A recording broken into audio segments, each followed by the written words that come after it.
Estamos hoy analizando el tema de la migración centroamericana. ¿Por qué se presenta este fenómeno? ¿Cuál es la realidad interna que se da en los países del Triángulo Norte? Entendamos Honduras, El Salvador y Guatemala. ¿Y qué podría cambiarse para tratar de evitar que este fenómeno se siga repitiendo? Antes de la pausa, manifestábamos que, el alegato de los gobiernos actuales de estos tres países es que grupos de izquierda, líderes de izquierda, dirigentes de izquierda, tienen que ver con esto, que lo organizaron, que lo planearon para darle una connotación político-ideológica. ¿Es cierto eso? No hay evidencias. No hay evidencias porque primero tenemos que ver la mentalidad del migrante. El migrante fundamentalmente tiene una idea de que va a mejorar su vida. Y eso no se lo puedes quitar a nadie, es libre albedrío. El migrante sale, camina 1800 kilómetros, lo que te parezca extraño, pero especialmente el centroamericano, y lo quiero poner, porque él asume un reto, él va a cambiar su vida. Entrevístalos, y ellos te dirán, voy a vivir mejor, quiero cambiar de estatus, en mi país no soy nadie, yo quiero ser alguien, como lo son mi primo hermano que está al otro lado, quiero tener algo. Entonces resulta que el migrante camina en busca de oportunidades, pero presionado por aspectos que están al interno de su país de origen que lo impulsan a eso. Es decir, ¿qué le impulsa a la migración? Pues la pobreza. ¿Qué le impulsa a la migración? Las debilidades de la seguridad interna de esos estados, como lo acabas de señalar. ¿Qué lo impulsa a esas personas a migrar? El hecho de que no sienten que tengan un futuro en ese país. Pero eso es un asunto del migrante, la cultura del migrante está en su ADN de migrante. Pero hay migraciones que no son solamente de personas pobres, hay migraciones de personas con estudios, de personas con una economía, o estar bien en la economía, pero que la quieren incluso mejorar. Claro. Ana Mercedes, ¿será posible que esta realidad pueda cambiar en Centroamérica? Que veamos que los demás países centroamericanos decidan ya no invertir más en ejércitos ni en armas y que construyan escuelas y colegios, universidades públicas, hospitales, clínicas. ¿Usted cómo lo ve? A mí me parece que eso sería lo ideal, ¿verdad? El darle educación, ¿verdad? Y darle una salud de calidad a todas las personas. Bueno, pues es lo ideal en todos los países. Pero sí, ahí habría que empezar a cambiar la mentalidad de los políticos, me parece a mí. Pero ahí es donde entramos en un dilema. ¿Cómo cambiar la mentalidad? Es como cambiarle el chip, ¿verdad?, al político, de que dándole educación, dándole salud a las personas, dándole ese empleo, ese desarrollo, ¿verdad?, que ellos necesitan, se puede surgir, ¿verdad? Y ellos mismos también pueden mantener sus políticas y sus liderazgos, ¿verdad?, en los países con esa mentalidad, pero ayudándole más bien al ciudadano a que crezca, ya sea intelectualmente o laboralmente, y en esta forma también económicamente, y es una retribución, me parece a mí, que podrían hacer los políticos para todos los ciudadanos. Francisco, ¿qué tiene que cambiar internamente dentro de estos países para que haya menos pobreza, menos migración? Uno de esos cambios es dejar el miedo a un lado y decir, vaya, eliminemos los ejércitos, dejémonos una policía que nos garantice seguridad y agarremos 2-3 puntos del PIB que invertimos en armas para invertirlo en educación y en salud. ¿Podría ser ese camino o podría ser el otro camino? Bueno, aportemos un poquito más en impuestos y tratemos de ir cambiando un poco este fenómeno que también les es caro a ellos, porque prácticamente viven como en feudos. Nos han comentado que tienen guardaespaldas, carros blindados, ciudades completas casi que amuralladas, y también la delincuencia tiene las suyas. Eso es lo que nos han dicho, ¿verdad? De que pedir permiso para pasar de una ciudad a la otra o de un barrio a otro, ya sea a la policía, al ejército o a las maras. Bueno, Carlos, lo primero que te dije es que cuando una sociedad explota y básicamente su tejido social se deteriora, comenzás a ver los oportunistas que están esperando que eso suceda. Los criminales, la narcodelincuencia, son los primeros aprovechados de esta circunstancia. O sea, si hay alguien que ha aprovechado que Centroamérica es vulnerable internamente, son las bandas criminales, el crimen transnacional. Es decir, toda esta situación de violencia que asocias hoy a Centroamérica viene también encaminada por lo que te estaba hablando de los niveles de desigualdad tan crecientes y tan extremos. Las personas que no migran hacia afuera, sino que migran dentro de los mismos territorios, que huyen dentro de esos territorios, las personas que se encierran dentro de esos territorios, ya no son una cosa ajena en un mundo que se ha globalizado en mercancías, pero que rechaza la globalización de las personas. Y te lo explico de esta forma. Hemos logrado grandes acuerdos comerciales para que precisamente productos costarricenses estén por todo el mundo y productos de otros países vayan por otros mundos. Podemos hablar del queso, podemos hablar del café y otros productos maravillosos, unos que no son tan agrícolas, que son bienes terminados, muy buenos, tecnológicamente bien acabados. A eso le hemos abierto las fronteras del mundo, puertas abiertas. Pero no hemos hecho acuerdos para entender que las migraciones no van en detrimento de los pueblos que las reciben. Al contrario, las migraciones enriquecen los progresos. Se le juzga a Angela Merkel por recibir más refugiados y migrantes, pero Alemania tiene una de las tasas de natalidad más bajas de Europa. ¿Con quién van a reemplazar la población que produce riqueza en Alemania? ¿Con qué? ¿Con alemanes? Pregunto yo, ¿con qué vas a reemplazar en menos de 20 años en Costa Rica la población que Costa Rica ya no va a tener? ¿Quién va a pagar tus pensiones o la mía? Si no tenés gente que se encargue del trabajo que producía esa riqueza con la que te pagan. Pasa lo mismo en Estados Unidos con el tema del crecimiento demográfico. La variable demográfica no es igual para cada país.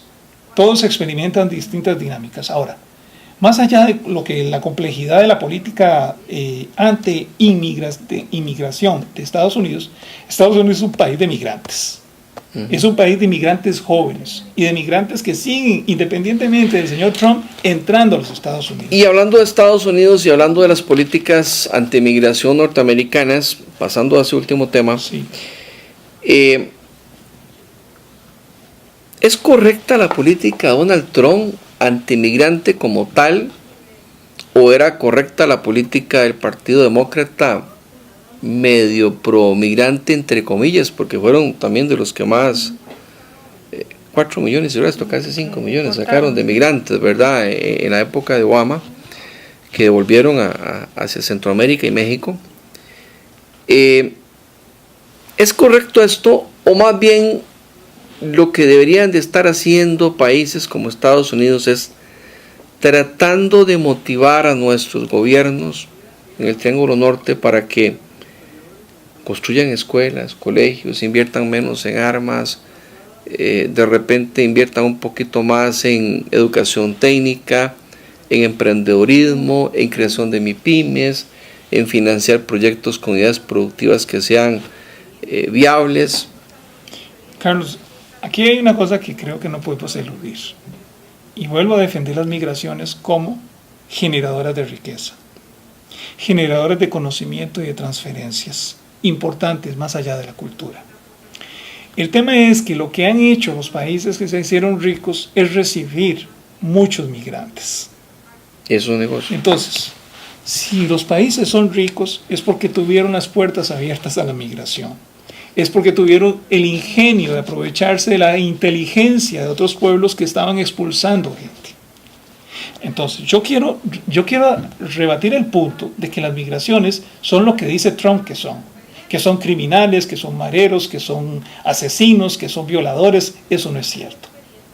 Esa es la forma en que se defienden los regulacionistas de la migración. Existe el otro sector de los integracionistas que creemos que mientras mejor sea la calidad de la migración, más beneficios tiene tu país. Es decir, nosotros no hemos todavía valorado el impacto que tienen los colombianos, lo hemos visto marginalmente a través de señalamientos y etiquetas y estigmas, pero no tenemos todavía una idea clara de lo que el venezolano somos receptores de migración, o lo que el mismo nicaragüense le ha hecho a Costa Rica de bien. Tenemos una proclividad a la simplicidad. Decimos nos roba, nos quita, nos arrebata. Tardaron 20 años en Costa Rica tener una ley de migración capaz de entender que la migración regulada, bien organizada, con buenos propósitos, te trae riqueza. Y yo voy a insistirte en esto. Cuando nosotros entendamos el valor de las migraciones no van a ser lo que son hoy. Los europeos recibieron mucha migración hasta que se llenaron de gente que tiene la idea de que el migrante viene a imponerte su religión, su cultura, su forma de vivir, su forma de vestir. Lo que es cierto es que eso es un nacionalismo que rechaza las identidades de otros pueblos y la convivencia. Este mundo no le pertenece exactamente a alguien. Uh-huh. Y yo creo que hay que rechazar esa idea racista, ¿me comprendes? Uh-huh. De que somos solamente nosotros. Ahí tenemos un problema. Claro. En conclusión, ni los gobernantes centroamericanos van a cambiar sus políticas internas para seguir con sus privilegios. Se acostumbraron a que el ejército les defienda y les represente, y les da temor quizás, o sienten que sería un gasto invertir en más impuestos para desarrollar educación y salud en estos países, y de esa forma disminuir pobreza, disminuir desigualdad y evitar la migración. Y por otro lado, pues podría ser entonces que de repente tampoco haya mayor interés realmente de un país como Estados Unidos en que el tema de la migración disminuya, porque al final de cuentas ha sido su gran negocio desde que nació la nación norteamericana. Es un crisol cultural que nadie ignora, de nacionalidades, y la elección del Congreso de los Estados Unidos del día de ayer revela una diversidad enorme en la composición de la Cámara de Representantes, con las primeras mujeres musulmanas, con las primeras afrodescendientes, personas que se incorporan a la política. El primero homosexual declarado, ¿verdad? Sí, pero el tema de aquí, Carlos, es no fijarse solo en un punto. Veamos algo más grande. La humanidad, independientemente de las restricciones que algunos individuos o estados quieran ponerle, avanza. Uh-huh. Cuando nosotros caemos en el nihilismo o caemos en la fatalidad, es cuando comenzamos a dejar de crecer como humanos y dejamos de crecer como sociedades.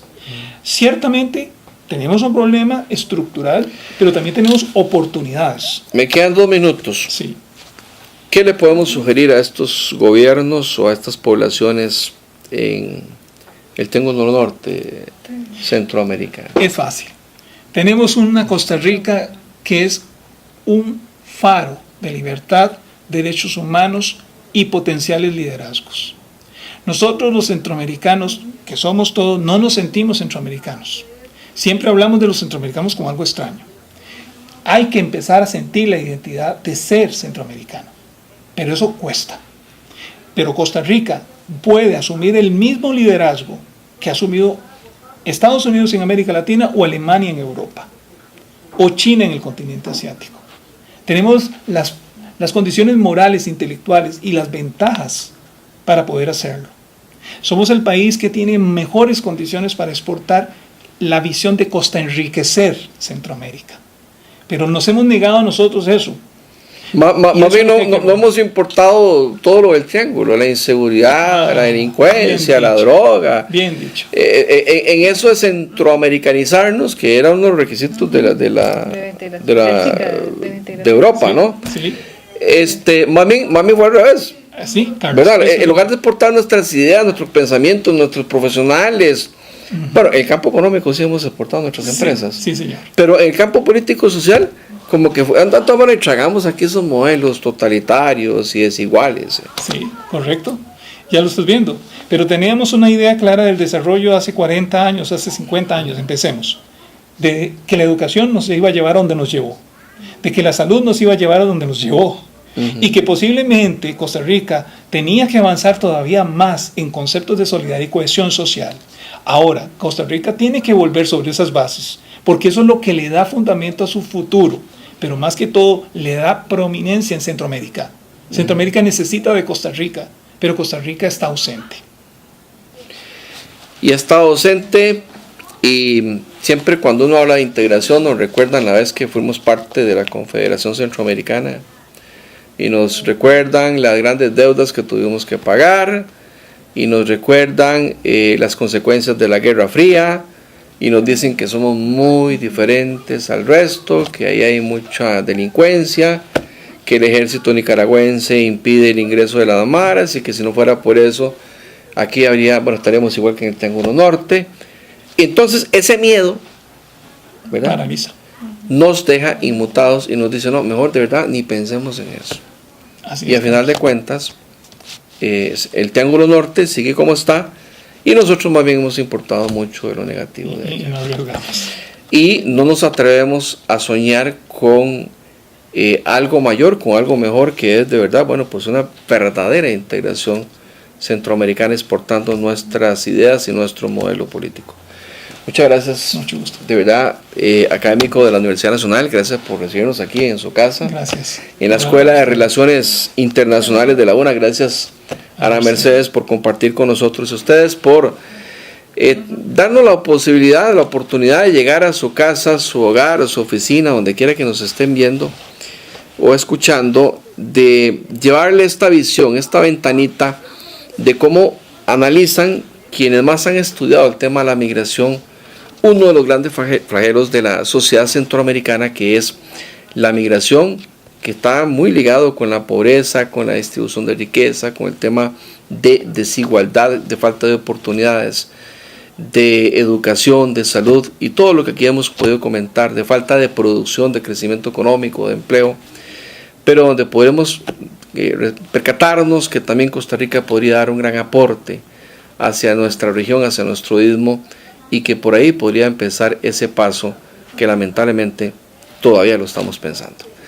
Recuerden que hay repetición el día sábado y domingo, los días sábados y domingos, también de 5 a 6 de la tarde. Buenas noches, hasta el próximo jueves, si Dios quiere. Todos piensan que estoy bien, pero yo no me siento así. Tengo ganas de llorar y no quiero hablar. Duermo mucho. Y yo no duermo nada. No tengo hambre, siempre estoy enojado. Cambié lo que me gusta por otras cosas que me hacen daño. A veces pienso que es mejor no vivir. Preguntarme sin miedo si he pensado en quitarme la vida puede hacer la diferencia. Hablar es necesario. Prevengamos el suicidio. Teleplus Digital, los mejores canales al mejor precio. Más de 50 canales por solo 10.500 colones al mes. Con Teleplus Digital podrá disfrutar de señal calidad digital, más tecnología y los mejores canales, con cobertura en toda el área metropolitana. Teléfono 2286-3344 o 905-123-4567. Correo electrónico ventas@plus.cr. WhatsApp 6046-1086. Teleplus Digital, calidad impecable a un precio increíble. En Costa Rica cada año se dejan de percibir más de 57,000 millones de colones por contrabando de cigarrillos, licores y cervezas. Con ese dinero se podrían construir más de 380 centros educativos como el de la comunidad de karate en la península de Osa, para el beneficio de más de 40,000 niños de zonas rurales. Mejorar la calidad de vida de las familias de los territorios rurales está en sus manos. No compre ni consuma productos de contrabando.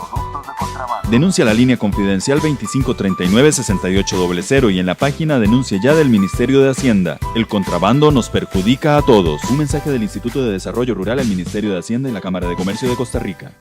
El Parque Nacional Volcán Poás abre sus puertas nuevamente, ahora con un moderno sistema de reservas. Ingrese al sitio www.sinac.go.cr y haga clic en Compras y Reservas en línea. Luego de crear su usuario, ingrese la información requerida. Al completarla y finalizar el proceso, recibirá en su correo electrónico la confirmación y un número de reserva que debe presentar a la entrada del parque. El derecho del parqueo se cancelará una vez llegue. Que disfrute su visita. Hemos llegado al final de un encuentro más con la realidad de nuestro país, en compañía de los periodistas Carlos Garro, Ana Vega y sus invitados. Su cita es todos los jueves de 6 de la tarde a 7 de la noche por este su canal, Canal 54 y la 1360 AM, en este espacio informativo donde su opinión vale. Te esperamos. Buenas noches.